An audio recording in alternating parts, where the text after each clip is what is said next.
Members of eligible Indian Health Services are also excluded.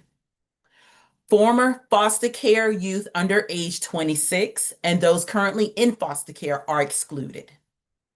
Inmates in public institutions, meaning prison or jail, are excluded. And pregnant or eligible postpartum coverage, again, 12 months after pregnancy ends, are also excluded from the work requirements. So again, this is a list specifically for those individuals who are excluded from working, volunteer work, community service, education training. Let's go over that list because what does that mean? Again, these are individuals who have health coverage through Medicaid, again, in between the ages of 19 and 64, who are on that Medicaid expansion program. And they do not meet the either exclusion or exception list. If they're not on that list, they will have to perform the following duties. They have to work at a paid job, do in-kind work, or participate in a work training program. They have to volunteer in the community, attend school at least half time, that's usually 6 credit hours, have a monthly income that is at least $580, be a seasonal worker whose average monthly income for at least 6 months is at least $580, which is equal to the federal minimum wage.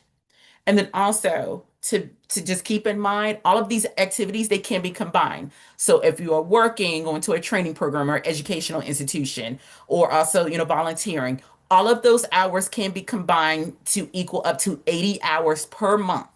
To find out if a person meets any of these qualifying activities, they must reach out to their local DSS or their local Department of Social Services just to double check to make sure that those activities qualify. So, what counts? In addition to a paid job, the new law also allows a job search program. So, this is a supervised job search program and a structured employment program where people look at jobs with support from a job counselor or an employment counselor or a job search training. These can be conducted to meet unemployment insurance work requirements as well. And hours must be less than half of the required 80 hours per month.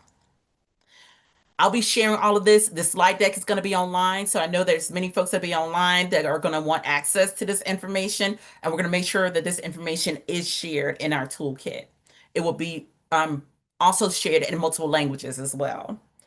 In-kind work. This is work where you are paid with something other than money. For example, if a property manager who received free rent in exchange for building duties can meet the 80-hour requirement. What will be required? Documentation. So an individual will have to get documentation, whether it is the job search, in-kind, or unpaid work. They will have to get documentation showing that these hours were completed. This is when a person is getting unpaid work, this is different from community service as it can benefit a private company or an individual. This includes internships, a trial work period, unpaid caregiving hours of a family caregiver who does not meet the exclusion of parents, guardians, caretaker relatives, or family caregivers of a dependent child under the age of 14 or a person living with a disability. What counts as volunteering? The activity must be completed through a structured program underneath a nonprofit, a public organization for the direct benefit of the community. This can be voluntary or court ordered. What counts as education? This includes college, career and technical education, high school, and GED programs. Enrollment is determined by the institution and continues through academic breaks. For example, if an individual who graduates from high school in May enrolls in community college in mid-August and applies for Medicaid in July, this will satisfy the requirements because their status before the break was full-time high school enrollment and within the normal rhythm of school schedules. So again, when a person reaches out to their local DSS, they will walk through this entire process to help them with understanding the 80 hours and what are those qualifying activities that we just discussed. So how many hours do I need to work to take part in approved activity? When you apply for Medicaid starting on January 1, adults ages 19 to 64 may have to show proof that they worked. they went to school, or they volunteered for 80 hours each month of the 3 months before they applied for Medicaid. So the example that we give is that if you apply for Medicaid coverage on April 1, 2027, and you do not have an exception or an exclusion, you must show that you completed 80 hours of approved activities in the months of January, February, and March. If you do not show activities for all 3 months, you may not get health coverage through Medicaid. And we're trying to give examples so that folks can understand what does it mean as people are going to renew and also applying for their Medicaid coverage.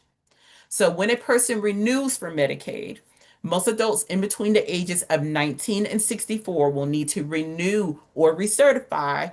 You may hear both terms, whether it's a renewal or recertification, it means the same. Through their Medicaid every 6 months instead of once a year. Let me repeat that.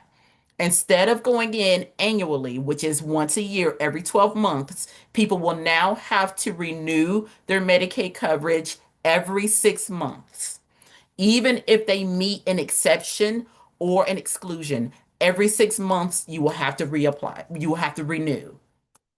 When you renew your Medicaid, you must show proof you have worked, went to school, or volunteered for 80 hours for 3 months of the 6 months of your certification program period.